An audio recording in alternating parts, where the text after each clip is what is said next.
Just before we all enjoy mocking 10 more popular songs from last year, allow me to take a moment to appreciate everyone who continues to make this possible by supporting the habit at patreon.com/doseofbuckley. Alright, on with the mockery. 2023 was a great year for video games. Too bad I'm not a video game channel. But many have called it one of the worst years for pop music. Despite that, more than half the songs at the top of Billboard's year-end charts had their official release date in 2023, compared to last year's video, where only 2 were released in 2022. What does that say about people who like pop music? I guess the shittier it is, the more they'll listen to it. Not a groundbreaking discovery, I know. Ed Sheeran's Shape of You was the #1 song of 2017. We know people like bad music. So, let's see what bad music people listen to the most in 2023. Number 10 was David Guetta and BB Rexha, I'm Good, Blue.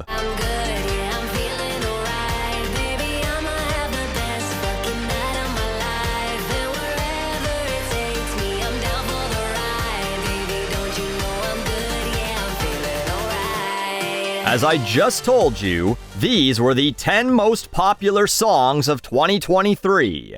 This one was the 10th most popular song of 2023. People listened to it more than all but 9 other songs. Which begs the question, why do people hate themselves so much? The song being interpolated here, Eiffel 65's Blue, is one of those annoying but beloved 90s songs, with complete nonsense lyrics for the hook. David and BB attempt to provide real lyrics to the chorus. In their version, she's having a good time and feeling alright. Kind of anti the original, which was arguably about a man dealing with depression. This probably should have either been on my worst songs of 2022 or 2023. Kind of an oversight from me. I heard it back in late 2022, decided not to put it on that list, and then felt like it shouldn't qualify for 2023, so that's my fuck up. But this song is so torturous, it almost makes me want to take back the time that I got mad at the guy for throwing his phone at BB on stage. Almost. I said almost. You might be feeling alright, BB, but no one who's forced to listen to this song is, that's for fucking sure. Number 9 was SZA, Snooze. I can't lose when I'm with you. How can I snooze and miss the moment? You just too important. Nobody do body like you do. Let's talk about SZA. She's beautiful as hell. I find her voice very pleasant to listen to. It's like wrapping your brain in silk. Her stage name is inspired by RZA, and we've been told numerous times that the Wu-Tang Clan ain't nothing to fuck with, so I won't. As for this song, the whole thing is about this woman who would do anything for a man. Don't gotta worry about none of that scary women's empowerment here, trads. There's a line where she says, I look better under you, and another about solving an argument with sex. Also something about killing someone and testifying for him. Lyrically, it's just pure, I'm your woman, and I would hate to ever miss out on being anything but your woman. And musically, it's a fuck jam for sure. Which is maybe why it was listened to so many times. It's probably on a lot of college kids trying to drown out sex noises in the dorm playlists. So congrats, SZA. You did something I was not expecting in 2023. You made me like a slow song. Number 8 was Luke Combs' Fast Car. A good song title shouldn't just tell you what the song might be about, but also what the song might be like. Motorhead's Speed Freak, for example, makes you think, oh, I bet that song's about a drug addict, and that it's fast as fuck. And you'd be right. So, imagine my disappointment the first time I heard Fast Car, and I heard this. You got a fast car, and I want to take it to anywhere. Maybe we make a deal. Maybe together we can get somewhere. Yeah, I know it's a cover, and I don't really care for the Tracy Chapman version either. Sacrilege, I know. But this song does nothing for me.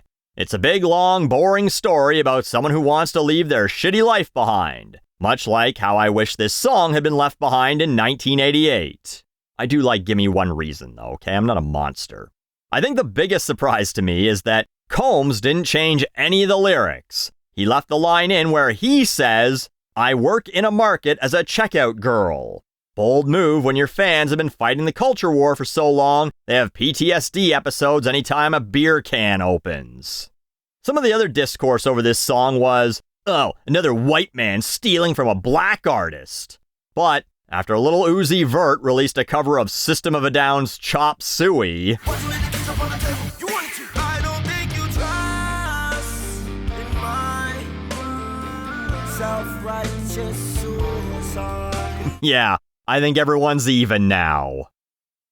Number 7 was The Weeknd and Ariana Grande, Die For You. Even though we're going through it and it makes you feel alone, just know that I would die for you. Baby, I would die for you. The Weeknd had a tough year. His debut as a lead TV actor, The Idol, was completely shit on by critics and canceled after 1 season. People memed the hell out of it, and Variety wrote an article asking, "Why are The Weeknd's acting skills non-existent?" Luckily, he has music that he released 6 fucking years ago that he can slap Ariana Grande's voice on and re-release and make a few extra bucks. Yeah, this is a remix of a song he put out in 2017. A little strange that we're 4 songs in, and we've already had 2 about people who will die and kill for people. Everyone's gotta fucking settle down a bit here.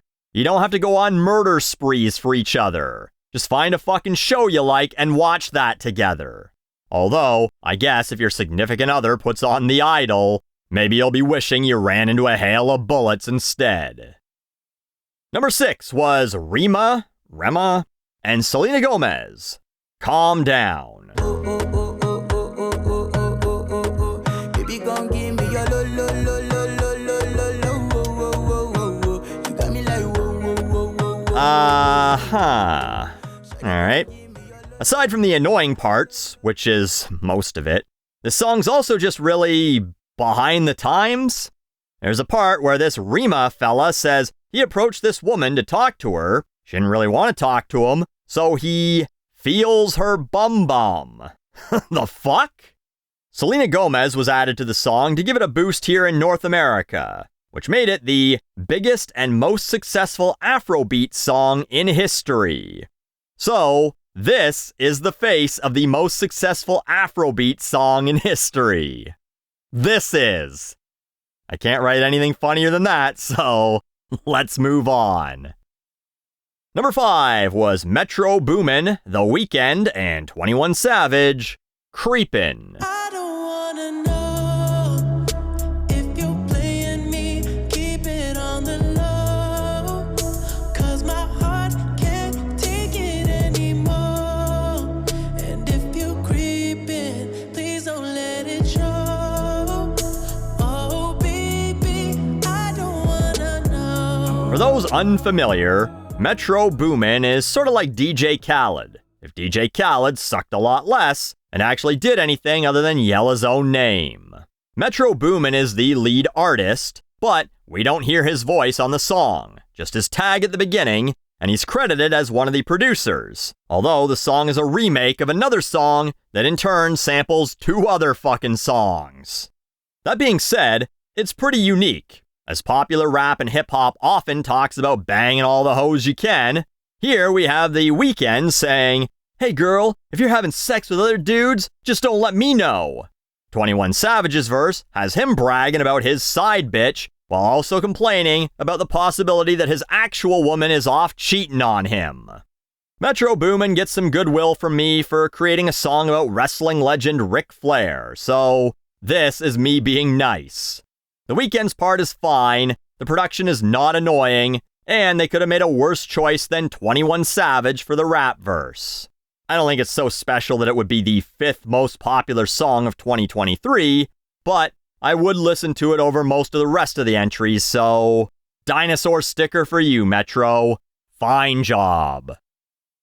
Number 4 was Taylor Swift, Anti-Hero. It's me. Hi, I'm the problem. It's me. At tea time,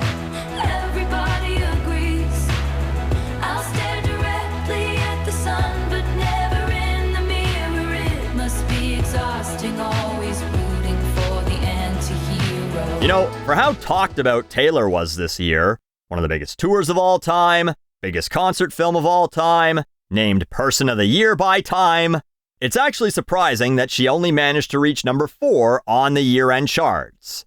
I know, it's really sad, but there's no more Taylor here. So, this song is a sort of response to all the people who used to joke that, Taylor, you've written like 30 songs about boys breaking up with you. Maybe you're the problem. She's taking it back. But I feel like it's done in a real condescending way where she doesn't actually believe it. Like she's almost mocking everyone with that take. I don't know. Maybe she really does believe that she's bad at self-reflection, and I'm too cynical to believe that a pop star could ever show any humility. Anyway, she became a billionaire this year, so if she's upset about any further criticism about her work, she can soak up her tears with $1,000 bills. Funny enough, I predicted last year that if audiences continued to like stale music, this song would be number 1 in 2024. There's still time to make that come true, Swifties. Assuming you don't go broke buying $2,000 tickets to sit behind the stage at her concerts, and you can't afford a Spotify subscription to help boost her music anymore. Number 3 was SZA, Kill Bill. I might kill my ex, not the best idea. His new girlfriend's next, how I get here.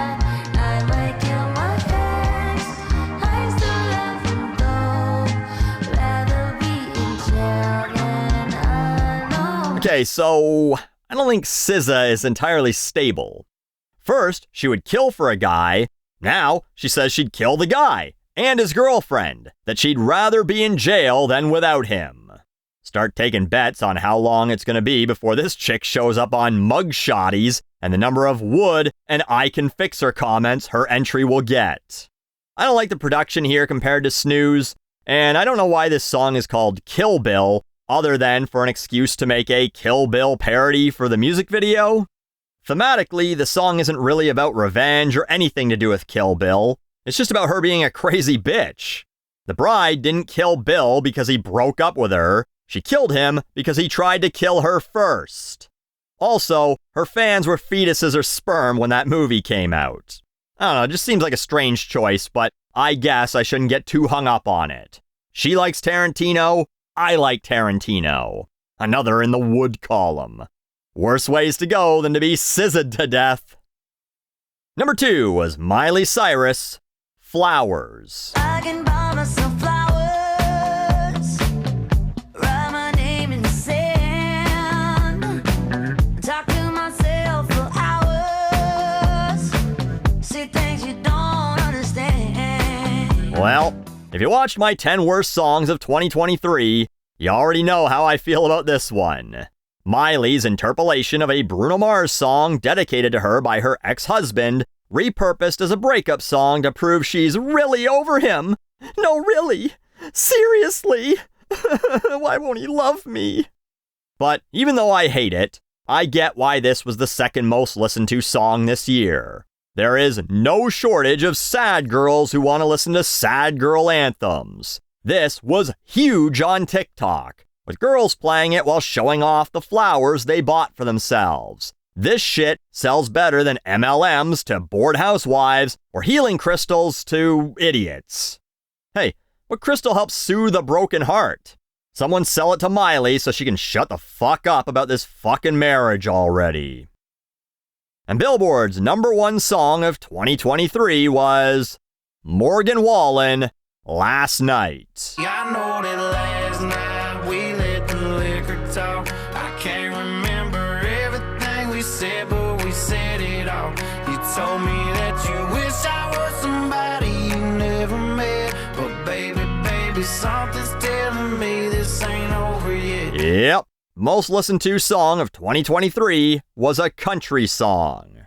If you don't count Old Town Road, which I don't, this hasn't happened since 2000 with Faith Hill's Breathe, and before that, it was 1959 with Johnny Horton's The Battle of New Orleans.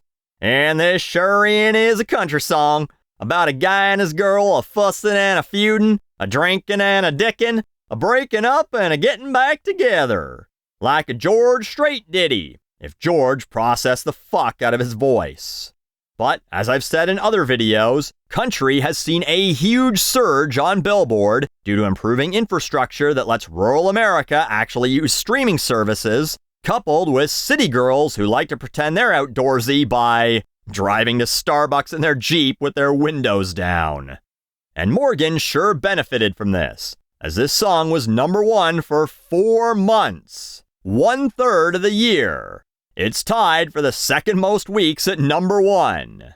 Not bad for a guy who got canceled nearly 2 years ago.